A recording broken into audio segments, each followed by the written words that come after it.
and welcome to another What's for Dinner. This week I am sharing a full week of meals. For dinner tonight I am making spaghetti. I have the spaghetti squash in the oven already, so let me show you how I prepared it. For spaghetti squash, you want to cut it in half and then remove all the seeds from the middle. So all of this stuff, remove it out. So now that the middle is removed, I'm going to flip it and poke it with the fork. Now I'm going to drizzle it with olive oil and add some salt and pepper. So now it's ready and it's going to go in a preheated oven at 400 and bake for about half an hour to 40 minutes. So here it is all done. So I just took a fork and pulled it apart like that. It's hard to do it with one hand, but it kind of ends up looking like this. And then for spaghetti sauce, I am making it with actually these strained tomatoes, onion, garlic, red pepper. I'm going to add some Parmesan, some Vegeta, some basil, and fresh oregano, and salt and pepper. And I'm already preheating the oil, and then I have some ground turkey to put in there. So I'm sauteing my veggies first. I started with onion until it was translucent, and I added garlic, cooked it until it's fragrant. And then I added some red peppers.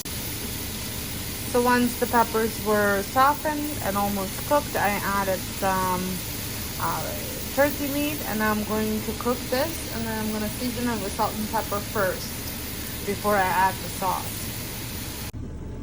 Meat is ready, so now I'm going to add the sauce. So I've added the sauce. I have also added my herbs, and I also added the crushed red pepper a little bit. I did not mention that. And now I'm going to bring it to a gentle roll, and then I'm going to turn it down and simmer it for about 20 minutes to half an hour. So now I have added about a quarter cup of Parmesan. I paired the spaghetti with some sweet kale salad. I typically do Caesar, but I was all out of Caesar dressing. For dinner tonight, I'm making slow cooker pork tostadas, and I have added some pork tenderloin.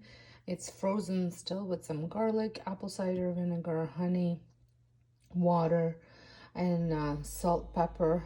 And I also, the recipe doesn't call for it, but added some adobo seasoning and some red crushed pepper flakes. And because the pork is frozen, I'm going to cook it. I should plug it in first.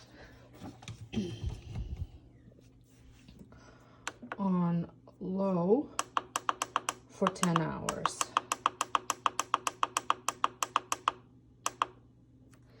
It is, maybe I'll do actually 9 hours there. 9 hours, and I'll double check. I'll watch it as it goes. It calls for 6 to 8 hours, but because my pork is still a little frozen, I added a little bit more time. So the pork took actually 7 hours to cook from frozen, and here it is. I shredded it, and now I'm just keeping it on warm. I had made a salad, and I have a recipe for this salad over on my January meal plan blog. I will link it down below if you want to check that out, but I will link the recipe itself down below as well. And then I just chopped up more avocados, some tomatoes, and shredded some cheese. We're gonna put some spinach, and I just want to show you what we're going to use to put these on. So my husband's going to use he picked this up at Costco yesterday. They're Parmesan cheese wraps. He's never had this before, so he's going to try that out. But I am going to use some corn tortillas. They're just small, and with the portion fix I can have 2. They're frozen. I have to heat them up. And then my kids love the empanada one, so I'm just preheating my cast iron to cook these up in it. So here's mine, and just to let you know, my husband wasn't crazy about the wraps. For dinner tonight, we are having some salmon with broccoli and the salad from yesterday because I had tons left over. So for the salmon, I had marinated it for a couple hours in maple syrup, fresh garlic, pinch of ginger, soy sauce, and some black pepper. I will have the marinade recipe linked down below for you to check out. And I'm going to just sear it on both sides over some olive oil and on my cast iron, and I'm gonna bake it for maybe about 10-15 minutes. For us not being huge salmon lovers, this recipe was pretty good. The marinade is great. And it went really well with the leftover salad. For dinner tonight, I'm making Korean chicken thighs. It is a paleo dish, so for that you will need some honey, sesame oil. I've made this many times, and I shared it, I think, on my other channel, but I will have the recipe link down below. And then you need the Korean gochujang. It's like a pepper paste, red pepper paste, and then you need soy sauce, ginger, sesame seed, and some garlic. I usually prefer fresh ginger, but I'm all out. I actually just placed an order for it, so the seasoning will have to do. With this stuff is, so it's hot pepper bean paste. It is quite spicy, and I put about half the amount that they asked for. So I have my chicken thighs all ready, and then the marinade. Now, if you have time, you can marinate the chicken from 1 to 24 hours, or you can just pour the sauce over the chicken, put it in a preheated oven at 425, cook it for about half an hour, and then add it to a broiler for about 10 to 15 minutes under the broiler, and that will give you a nice red chicken, kind of crunchy chicken. So it's ready, and now it's gonna go in the oven. To go with it, I'm doing a coleslaw salad. This is a coleslaw salad mix, and I'm going to use some Asian sesame dressing. This is a pretty good dressing, and it only has like 3 grams of sugar for a tablespoon, which is a little bit on a higher side, but it does taste pretty good. And I don't put a lot of it because we're not huge salad dressing fans. And I'm going to make some garlic green beans to go with it, and I just saute them with some butter and garlic. This is still one of our favorite ways to make chicken thighs. For dinner tonight, I am making a tortellini soup. I am making a double batch so that way I can freeze some for lunches. And I, in here, heated up some olive oil, butter, and onion, garlic, and then I have 2 sprigs of fresh rosemary. So now I'm going to add, you're supposed to add cut up tomatoes, canned tomatoes. I have frozen fresh ones, so 8 cups. I have a teaspoon of basil, a teaspoon of salt, half a teaspoon of pepper, a tablespoon of fresh oregano, a whole bottle of tomato sauce, some cream, and then I have my homemade stock. And then once that cooks for about 20 minutes, I will add some tortellini. This soup is so delicious with a little bit of Parmesan on top, and it's a great hit with daycare kids as well. For dinner, we are having chicken stir fry. I am going to cut up my chicken breast, and I'm preheating my wok at high sear, and I'm heating up some pure sesame oil in there. So I just added salt and pepper.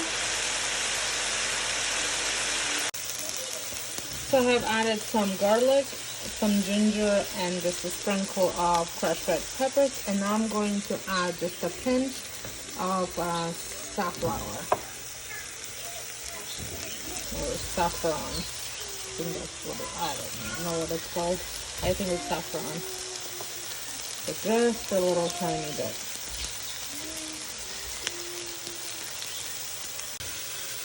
For the veggies, I'm going to cut up an onion. I have some snow peas. I will do 1 bell pepper, and then I have the kale blend ready veggies for stir fry. It has broccoli, Brussels sprout, red cabbage, and kale. So I've added all my veggies, and I'm going to add some soy sauce to it. So I've added some soy sauce and hoisin sauce,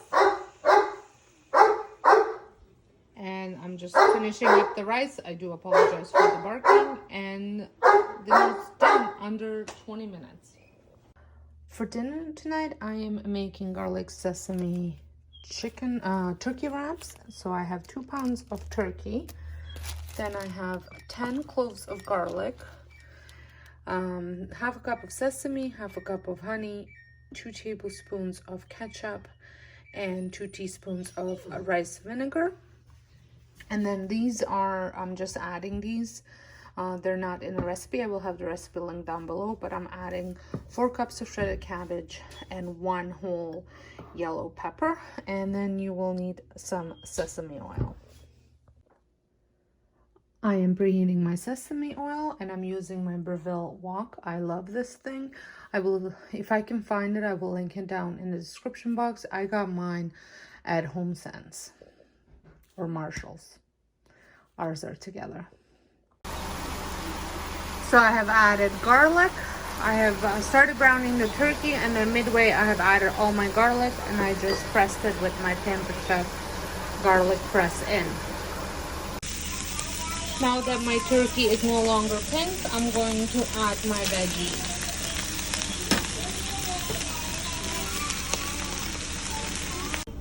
I'm going to cover it up and let the veggies soften before I add my sauce. So now it's time to add the sauce, and just before it's cooked, so with the sauce, I'm going to add the sesame seeds, which I forgot to mention. So these last 2 meals, I did forget to take a picture of the final finished product. So make sure you check out the description box for links to my blog, where I share most of these recipes and the extra recipes that I used. And if this is your first time stopping by, I would love it if you consider subscribing and joining my YouTube family. So until next time, hope you guys have a wonderful day, and thank you so much for watching. My heart starts racing when I'm with you.